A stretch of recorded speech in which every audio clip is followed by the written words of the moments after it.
It's about 2:30 in the morning, just getting up. I usually start my day about between 2 and 3. And then I might go somewhere and might lay back down for a little bit. Then I get about 6 to make sure I get a little man. Try to get him to school. Then his sister, she'll pick him up in the afternoon if I have something.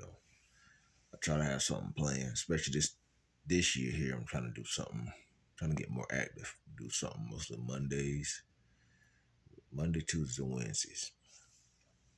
My usual will be my work day, my work week schedule from 7 to 3 though. On the regular 9 to 5, y'all can keep that out, cut that out. I get up so early in the morning, 7 to 3. That's my cutoff time for me doing anything. I'm saying, man, just spend a lot of time just reminiscing and thinking. People have played me when I was going through dealing with grief, hardships, wondering if I was being a good enough father or not. When I was doing the best I could, giving it all I got, people still try to belittle you.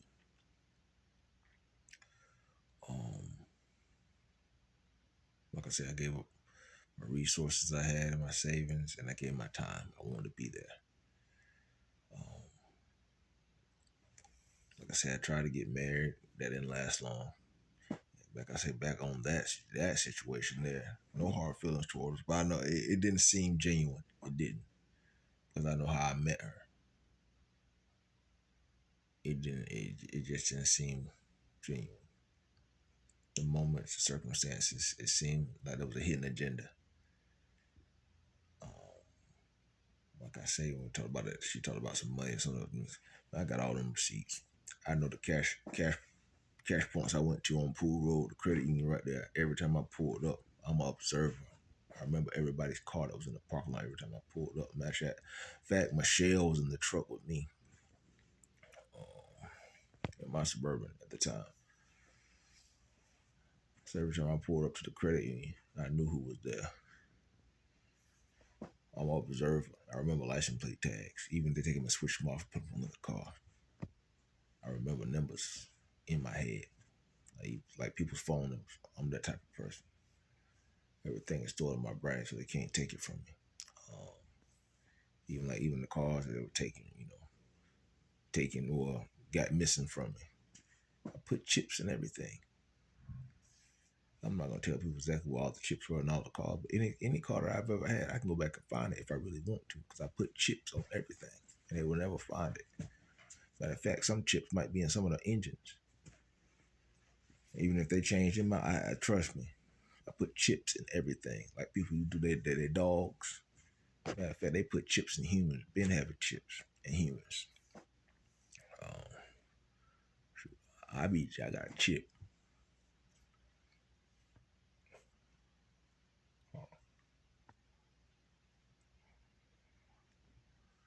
See, when they value you, you got value. When you have value,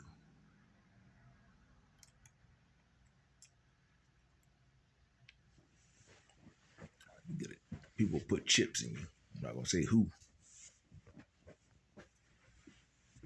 but I've been had a chip in me. I'm protected by a high power, a high source. I'm connected. So when people play me, most of the time they play themselves. That's true. That's real talk. I allow people to play me. I walk around. Humility is good. Okay, y'all laugh now. That's cool. But don't take advantage of a person, because you never know what a person is going through, why he's in the situation he's in. It's important, man. Like I say, back to that situation with me and my ex-wife when we were going through our separation. That when I left, that December the 8th, She told me she wanted me to get out of the house. I left. That was her house. She already had it before we got married. So I left. But she told me and my son to get out. So I left that Christmas. I had the paperwork and everything already written up by one of my close friends. She's a paralegal. She came up with the paperwork. But because she knew my friend, she knew who the friend was, she didn't want to sign that paperwork. I guess she didn't want to make it like she was getting left by me. I already had that paperwork wrote out. She didn't want to sign it. She waited for me and my dad to go through a dispute and then try to say she went down there and filed the paperwork. I kept going to the Smithfield courthouse, making, even matter of fact, the day she went down there and finally had stuff finalized, it was she was supposed to be there in the courtroom. I just happened to go down to the clerk's office and they told me the divorce was finalized. It was over with. But she didn't want to sign the paperwork I had. I don't know why. I didn't want nothing she had. She ain't had nothing I want. I'm gonna be honest with you. When it comes to it, I don't look for material gains in a marriage. I look for real genuine love. Real genuine love. These popcorn, microwave marriage people pop up with nowadays, man. And women get married for the wrong reason. Men are too. Don't know what you can do for them. Man, I ain't studying none of that mess. I like to. Now, I can do a lot for myself. I don't need a woman necessarily. I don't. I'm self-sufficient. Only thing, I wish that my son had a mother figure in his life that, that was that. That's it. That was it. But he 10 now. Other than that, man, I do for myself. I cook my own food because I don't need no woman trying to put no roots on me, man. Y'all can stop doing that. Do that mess.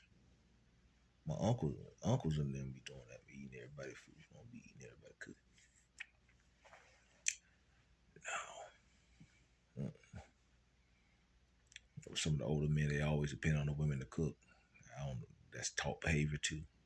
The men spend so much time working, they come home to a meal. They thought that's, no, man, I want to be able to prepare my own food so I can eat what I want to eat and go to sleep.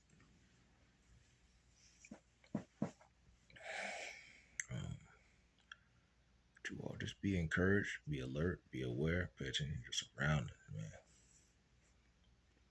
I'm so glad I'm able to vent now and speak some of the truth to cover up some of these lies that people have been spreading about me. Like I say, I'm not perfect. I have my flaws.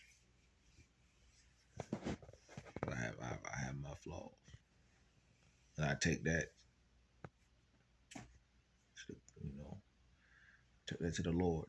Take my problems to God because ain't nothing that nobody can do. They don't do no good to go to the church and confess your sins to other people for them to spread rumors and lies to make the situation worse than what it really is.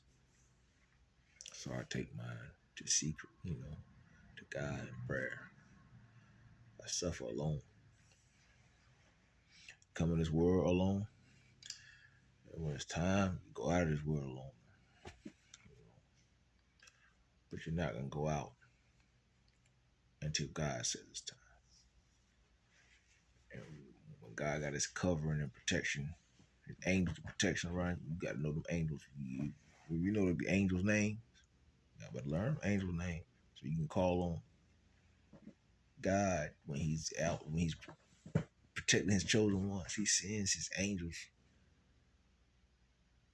to protect them in storms and battles. Y'all better learn that. And stop playing with music. Music is spiritual, very spiritual. And it's life and death in the power of the tongue. So some, you quoting these lyrics from these songs, it gets in your spirit, man.